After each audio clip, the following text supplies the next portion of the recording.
ರಣ ಬಿಸಿಲಿಗೆ ತತ್ತರಿಸಿ ಹೋದ ರಾಯಚೂರಿನ ಜನ. ರಾಯಚೂರು ಅಂತ ಅಂದರೆ ಬಿಸಿಲು ನಾಡು ಅಂತ ನಾವೆಲ್ಲ ಕರಿತೀವಿ. ಸೊ ಈ ಬಾರಿ ಮೊದಲೇ ಸಿಕ್ಕಾಪಟ್ಟೆ ಬಿಸಿಲಿದೆ. ರಾಯಚೂರಲ್ಲಂತೂ ಇಮ್ಯಾಜಿನ್ ಕೂಡ ಮಾಡೋದಕ್ಕಾಗಲ್ಲ. ಈ ಯಾದಗಿರಿ, ರಾಯಚೂರು, ಬಳ್ಳಾರಿ, ಬೀದರ್, ಗುಲ್ಬರ್ಗ ಇಲ್ಲೆಲ್ಲ ಕಡೆ ಹಿಂಗೆ ಸಿಕ್ಕಾಪಟ್ಟೆ ಬಿಸಿಲಿರುತ್ತೆ. ಈಗ ಸನ್ಸ್ಟ್ರೋಕ್ ಕುರಿತು ರಿಮ್ಸ್ ವೈದ್ಯರಿಂದ ಸಾರ್ವಜನಿಕರಿಗೆ ಸಲಹೆಯನ್ನ ನೀಡಲಾಗಿದೆ. ರಾಯಚೂರಲ್ಲಿ ದಿನೇ ದಿನೇ ಬಿಸಿಲು ಹೆಚ್ಚಾಗ್ತಾ ಇದೆ. ಬಿಸಿಲಿನಿಂದ ಜನ ಅನಾರೋಗ್ಯಕ್ಕೆ ಒಳಗಾಗ್ತಾ ಇದ್ದಾರೆ. ಸನ್ ಸ್ಟ್ರೋಕ್ ವಾರ್ಡ್ ತೆರೆಯೋದಕ್ಕೆ ಆರೋಗ್ಯ ಇಲಾಖೆ ಸೂಚನೆಯನ್ನ ಕೊಟ್ಟಿರೋದು. ಬಿಸಿಲಿನಿಂದ ವಾಂತಿ, ಭೇದಿ ಹಾಗೂ ಜ್ವರ ಬರಬಹುದು. ದೇಹ ಬಿಸಿಯಾದಾಗ, ಜ್ವರ ಬಂದಾಗ ನಿರ್ಲಕ್ಷ್ಯ ಮಾಡಬಾರದು.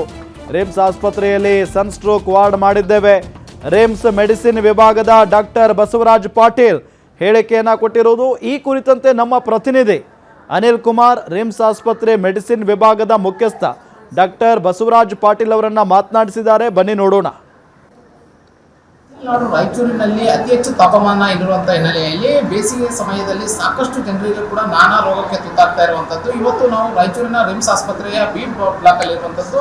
ಇವಾಗ ಸಾಕಷ್ಟು ಜನರಿಗೆ ಒಂದು ಬಿಸಿಲಿನ ತಾಪಮಾನದಿಂದಾಗಿ ಸಾಕಷ್ಟು ರೋಗಗಳು ಕೂಡ ಹರಡಿರುವಂತಹ ಹಿನ್ನೆಲೆಯಲ್ಲಿ ಇಲ್ಲಿ ಒಂದು ರೀತಿಯಾಗಿ ಸ್ಟ್ರೋಕ್ ಕೂಡ ಸಾಕಷ್ಟು ಸಮಸ್ಯೆ ಆಗ್ತಾ ಇರುವ ಹಿನ್ನೆಲೆಯಲ್ಲಿ ಕೂಡ ಒಂದು ಸ್ಪೆಷಲ್ ವಾರ್ಡ್ ಅನ್ನು ಕೂಡ ನಿರ್ಮಾಣ ಮಾಡಿರ್ತಾರೆ. ಅಂತ ಸಂದರ್ಭದಲ್ಲಿ ಏನೆಲ್ಲ ಮುನ್ನೆಚ್ಚರಿಕೆ ಕ್ರಮ ವಹಿಸಬೇಕು ಅನ್ನೋ ರೀತಿಯಲ್ಲಿ ಕೂಡ ಇಲ್ಲಿರುವಂತಹ ವೈದ್ಯರು ಕೂಡ ಮುಂಜಾಗ್ರತವಾಗಿಯೇ ಕೂಡ ಎಲ್ಲ ರೀತಿಯಾದಂತಹ ಇಲ್ಲಿರುವಂತಹ ರೋಗಿಗಳಿಗೆ ಒಂದು ಚಿಕಿತ್ಸೆ ಕೊಡುವಂತ ಕೆಲಸ ಕೂಡ ಮುಂದಾಗಿರುವಂತದ್ದು. ಆದ್ರೆ ನಿನ್ನೆ ಅಷ್ಟೇ ಕೂಡ ಏನು ರಾಯಚೂರು ತಾಲೂಕಿನ ಯಾಪಲ್ದಿನಿ ಗ್ರಾಮದಲ್ಲಿ ಕೂಡ ಏನು ನಿನ್ನೆ ಒಂದು ಬಿಸಿಲಿಗೆ ಮುಂಜಾನೆಯಿಂದ ಉದ್ಯೋಗ ಖಾತ್ರಿ ಕೆಲಸಕ್ಕೆ ಹೋದಂತಹ ಸಂದರ್ಭದಲ್ಲಿ ಸಾವನ್ನು ಕೂಡ ಆಗಿರುವಂತದ್ದು. ಆದ್ರೆ ಆಸ್ಪತ್ರೆಗೆ ಬಂದಂತ ಸಂದರ್ಭದಲ್ಲಿ ಅಲ್ಲಿರುವಂತಹ ಕುಟುಂಬಸ್ಥರು ಕೂಡ ಹೇಳ್ತಾ ಇರುವಂತದ್ದು ಬಿಸಿಲಿನ ತಾಪಮಾನಕ್ಕೆ ಆಗಿರ್ಬೋದು ಎನ್ನುವಂಥದ್ದು ಕುಟುಂಬಸ್ಥರ ಒಂದು ಆರೋಪ ಕೂಡ ಆಗಿದೆ.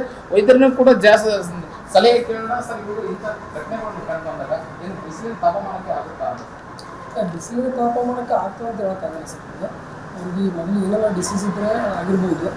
ಆಸ್ ಸಚ್ ಈ ಹೀಟ್ ಸ್ಟ್ರೋಕ್ಲಿಂದಲೇ ಡೆತ್ ಆಗಲ್ಲ ಅಂತ ಹೇಳ್ತಾರೆ ಸರ್. ಈಗ 42 ಡಿಗ್ರಿ ತಾಪಮಾನ ಇರೋದ್ರಿಂದ ಮುಂಜಾನೆಯಿಂದ ಅವರು ಸಂಜೆವರೆಗೂ ಕೂಡ ಕೆಲಸ ಮಾಡ್ತಿರ್ತಾರೆ. ಬಿಸಿಲು ಸಾಕಷ್ಟು ನಿರ್ಜಲೀಕರಣ, ಸಾಕಷ್ಟು ಕಾರಣಗಳು ಬರ್ತವೆ. ಅಂಥ ಸಂದರ್ಭದಲ್ಲಿ ಆಗಿರ್ಬೋದು ಈ ಮುಂಜಾನೆಯಿಂದ ಸಂಜೆ ತನಕ